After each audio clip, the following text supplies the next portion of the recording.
Glad we're meeting again on air. Today, let's start with something uncomfortable but necessary. The topic is about the anti-China lies on overseas social media, especially from some overseas Chinese who left China for various reasons and cannot go back. Viewers who have been following DFTW for a long time should know our channel was demonetized at the end of 2021 after being on YouTube for a little over 1 year.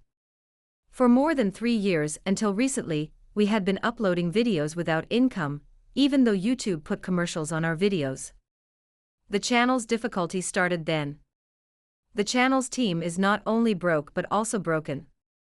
Even if we got the monetization back, the views have been limited or reduced by at least 80%. The most popular video we uploaded recently got around 20,000 views, but before the demonetization, our best performing video scored over 500,000. Why is it like that? Because DFTW does not tell lies about China for cash, which most anti-China influencers do on the platform. Negative news or fabricated lies about China attract the eyeballs of those who still believe that Chinese men drag pigtails behind their heads and Chinese ladies stumble with 3-inch golden lotus feet. We refuse to produce that kind of scum, or become scum like them, even if they accumulate money 100 times faster than us.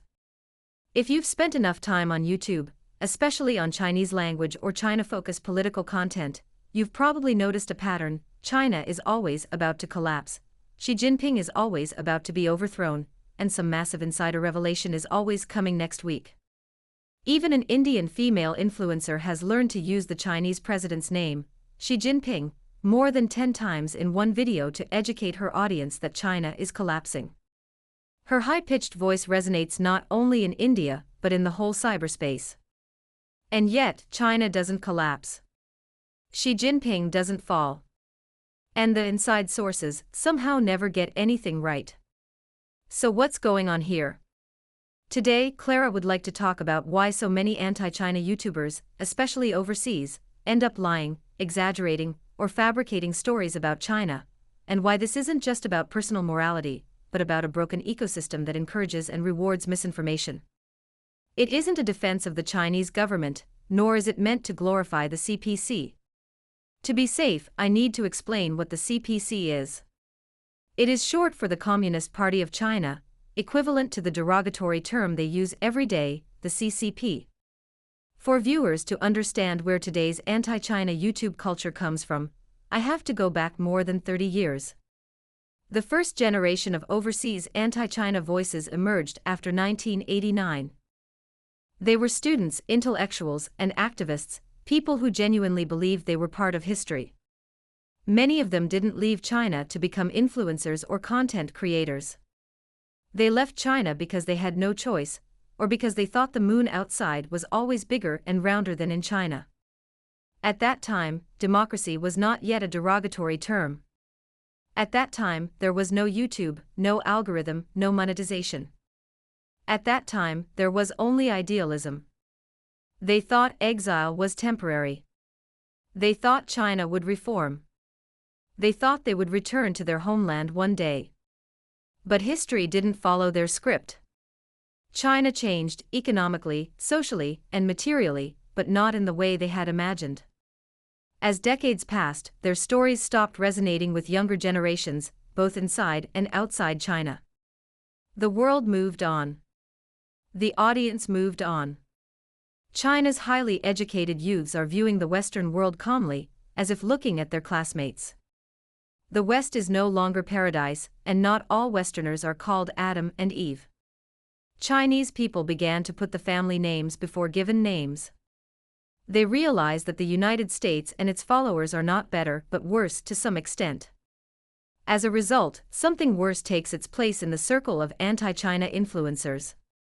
Then came the identity trap, in which the roleplay of victim becomes a permanent job.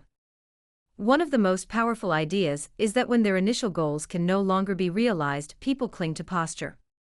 Many early overseas dissidents gradually became trapped in a single identity, the historical victim.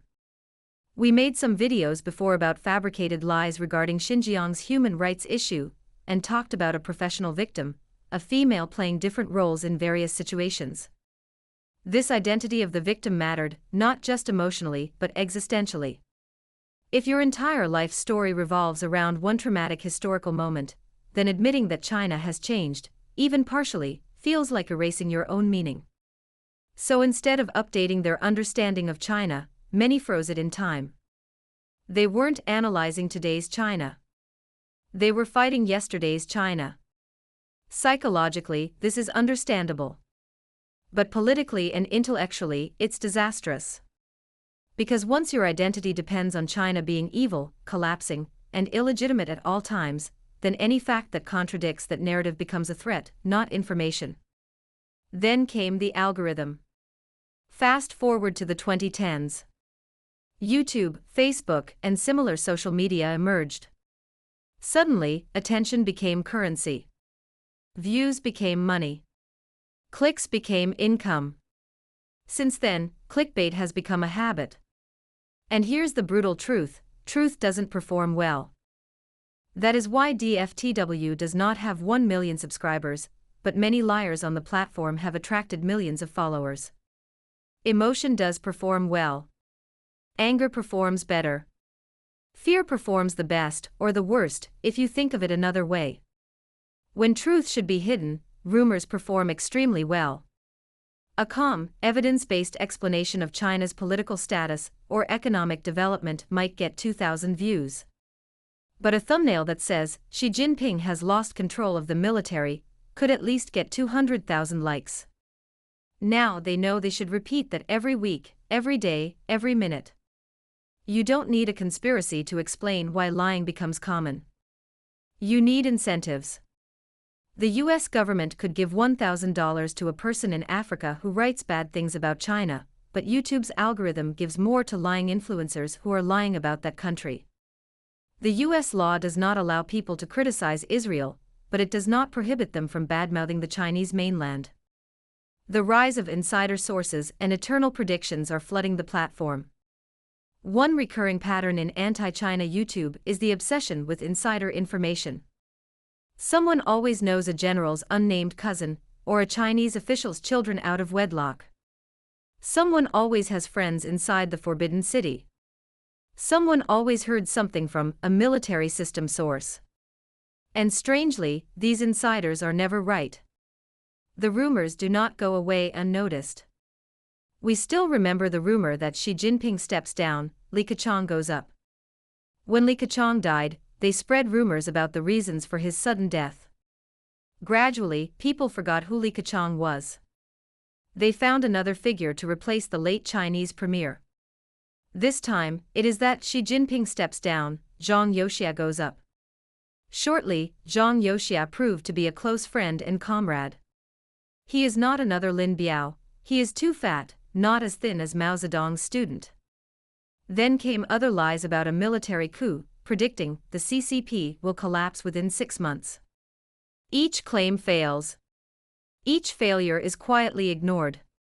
An influencer in Toronto with a bald head has over 1 million followers, a Chinese male, not an Indian female. He talks about Xi Jinping every day, and his prediction never comes true. But the following day, a new prediction replaces it. Why? Because predictions don't require accountability. They only require imagination. Once your audience is emotionally invested, you don't need accuracy, you need continuity. Nicknaming Xi Jinping as Winnie the Pooh does not have consequences outside China. Instead, it is met with flowers, applause, and rewards. Later, there was a key structural shift: the transformation of belief-based communities into media machines. Some groups, especially tightly organized ideological or religious networks, were far more successful at adapting to the new media environment. They understood algorithms early. They had funding, discipline, and narrative unity. Over time, the phrase "seeking truth" quietly became synonymous with producing scum, a layer of dirt or froth on the surface of a liquid. They began to mass-produce lies about China. Truth staggers, lies fly. When speed matters more than accuracy, rumors become a cutting edge, not a bug. Here's where things get truly dangerous. Many creators begin to justify misinformation with a moral shortcut. Yes, it's not true, but it hurts the CCP. This logic sounds noble. It feels righteous. And it is deeply corrosive. History shows that no regime has ever collapsed solely because of rumors. But many movements have destroyed their own credibility by abandoning truth. Once you accept that lying is acceptable if the enemy is bad enough, you've already lost the moral high ground you claim to stand on. At that point, you're not doing journalism. You're not doing activism. You're performing like a devil or like evil itself. Then comes cognitive dissonance. For some overseas commentators, acknowledging any Chinese achievement, such as high-speed rail, poverty reduction, infrastructure, and technological capacity, creates an existential crisis. Because if China is improving, then why did I leave? What was all that suffering for? Was exile inevitable or avoidable? To resolve this, the solution becomes simple: China must be bad at everything. If China builds infrastructure, it's fake. A bridge collapsed. Wow, it is super real. If China grows economically, it's unsustainable. Trade surplus exceeding 1 trillion in 11 months. That is BS. If China innovates, it stole it. IP theft. The goal is no longer understanding reality. The goal is to protect identity. Modern platforms like YouTube reward emotional, sweeping content. Outrage drives engagement. Engagement drives recommendation. Recommendation drives income. In this environment, calm voices disappear. Nuanced positions get labeled CCP mouthpieces. DFTW was once called Wumao, or a little pink, when someone felt threatened by its truth. They no longer blame us when our voices are barely heard, and they believe DFTW will eventually die because of financial strain. We survived and refused to tell lies. It is painful but worth the perseverance and rigidity. Remember, not all critics are liars, even if the system rewards the worst ones. It's important to say this clearly: not all overseas China critics lie. Not all anti-China YouTubers are dishonest. Some do serious, responsible work and criticize China based on facts. We respect them. But the system rewards the loudest, angriest, least accurate voices. And over time, those voices dominate the space, pushing serious analysis out. That's how ecosystems rot, not from one bad actor, but from incentives that favor bad behavior. It is not easy to survive in such an environment. China is complex, contradictory, authoritarian in politics, pragmatic in economics, uneven in development, and constantly changing. Understanding China requires effort. Lying about China requires only a thumbnail. If a YouTuber's entire channel depends on China collapsing next week, then China surviving another year becomes a threat to his income, his identity, and his audience. That's why the lies keep coming. Not because everyone is evil, but because truth has no algorithmic advantage.